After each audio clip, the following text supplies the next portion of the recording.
All right. Tonight's task, simple, easy, completely straightforward. I need to create a villain. A proper villain, a memorable villain, not another NPC that accidentally gets adopted by the party. It's happened before. More than once. Okay, let's start with the basics.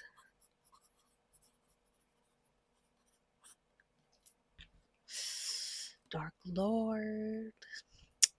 No, too generic. Ancient Evil.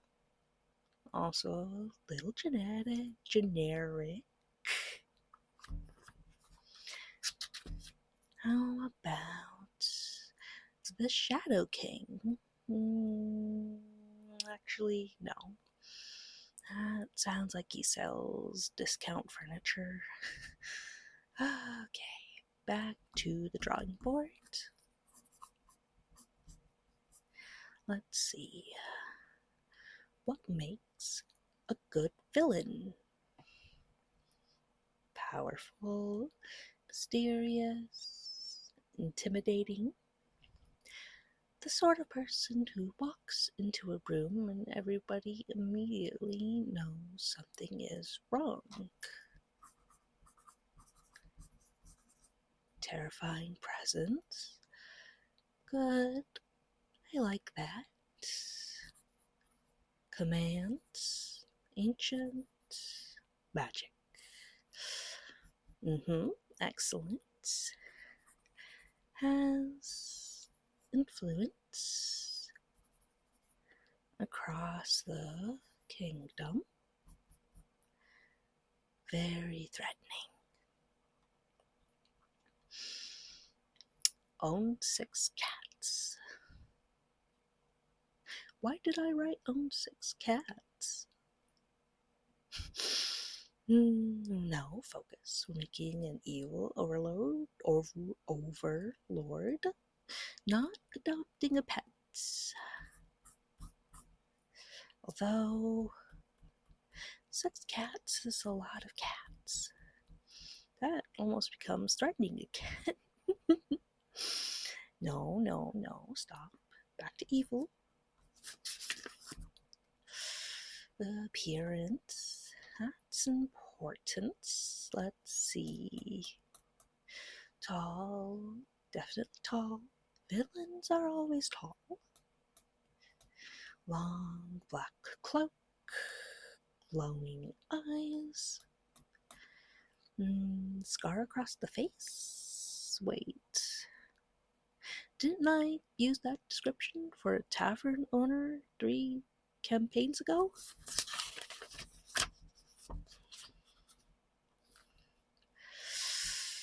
Alright, let me check. Yep, there it is. Gerald, owner of the Sleeping Dragon Tavern. Apparently terrifying looking, but incredibly friendly. The players spent 6 sessions convinced he was secretly evil. Poor Gerald. All he wanted was to sell soup. Okay, new plan. No glowing eyes. No giant scar. No mysterious hood. We're trying something different. Maybe the villains look completely normal. That could be creepy. The sort of person you never suspect. Someone polite, well-spoken, calm.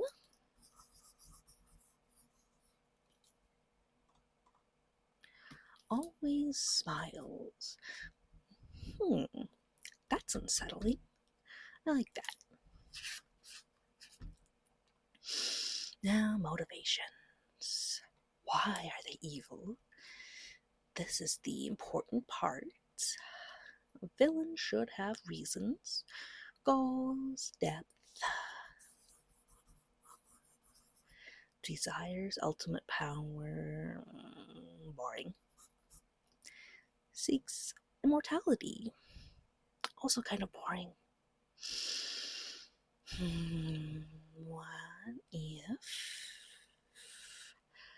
What if they genuinely think they're helping?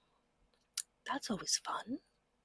The best villains don't think they're villains. They think they're right. A monster never sees a monster in the mirror. Okay, now we're getting somewhere. Let's see. Ancient magical catastrophe, lost civilization, forbidden knowledge, tragic backstory. The classics. Actually, how tragic are we talking? Because last time I wrote a villain backstory that was so sad, the party immediately tried to adopt him too. That was not supposed to happen. He was the final boss. They invited him to dinner. Honestly, players are impossible to predict. I could spend 3 weeks designing the most terrifying villain imaginable, and somehow they'll become emotionally attached to a random shopkeeper named Greg instead. Poor Greg. He doesn't even exist yet, and he's already more popular than my villain. Okay, stay focused. Villain. Big threat. World-ending danger. Not Greg. Definitely not Greg.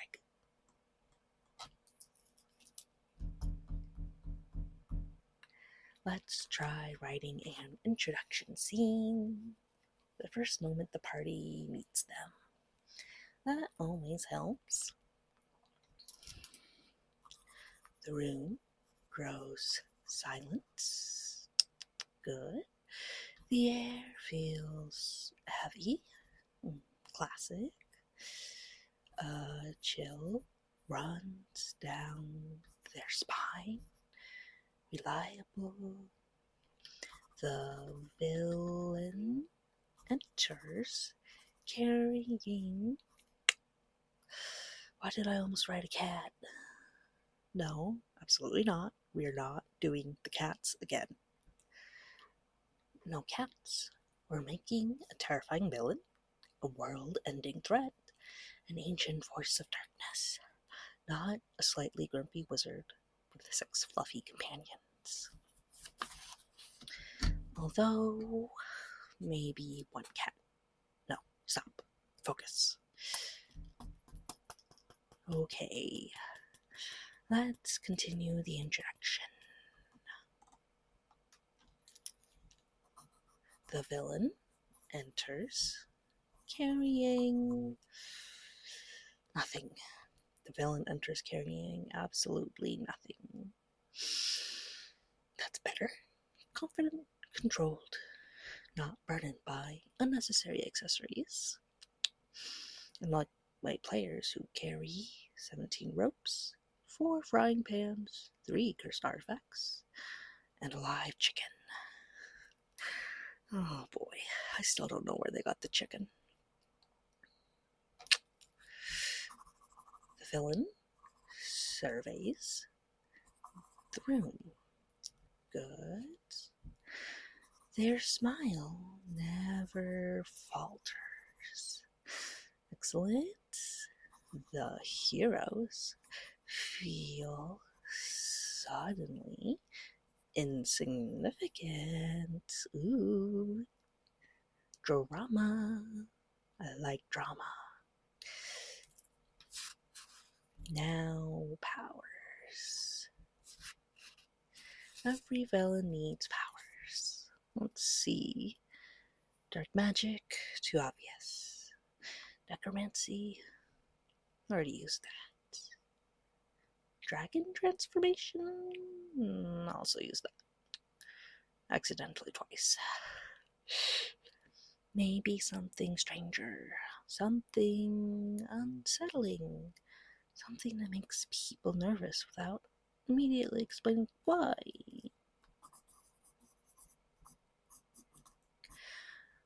What if the villain can steal memories?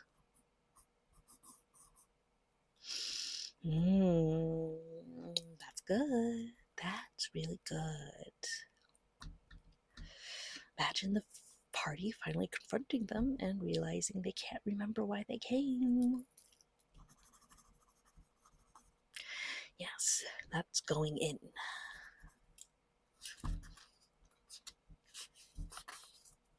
Now we need a name. The hardest part. Naming villains is impossible.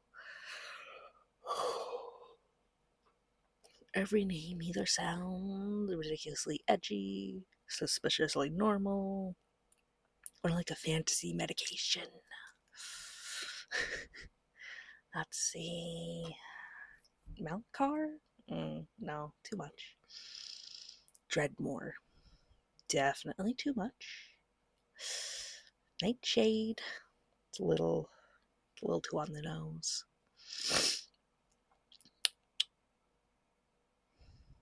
Though, kind of does sound like a horse name. Very nice horse.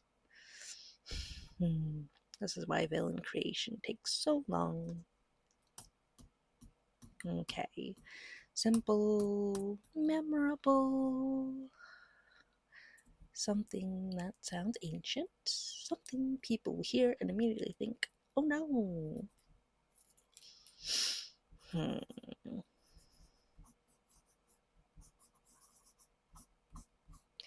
There. Perfect. Or at least good enough. The players are probably going to nickname them something ridiculous anyway.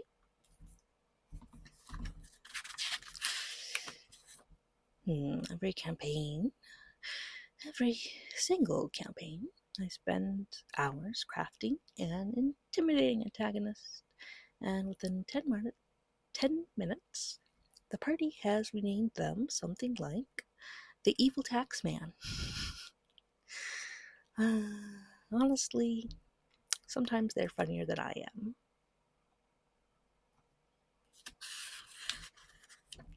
So let's review everything. Ancient threat, powerful magic, terrifying smile, memory-stealing abilities, compelling motivation. Excellent, excellent, excellent. Why does this page say villain enjoys gardening? I don't remember writing that. Hold on. No, actually, that kind of works. Imagine defeating the ultimate evil and then discovering they spent weekends growing tomatoes. You know what? The gardening stays. Villains deserve hobbies too. There. Final decision. No more changes. This villain is complete. Finished. Done. Absolutely no further revisions.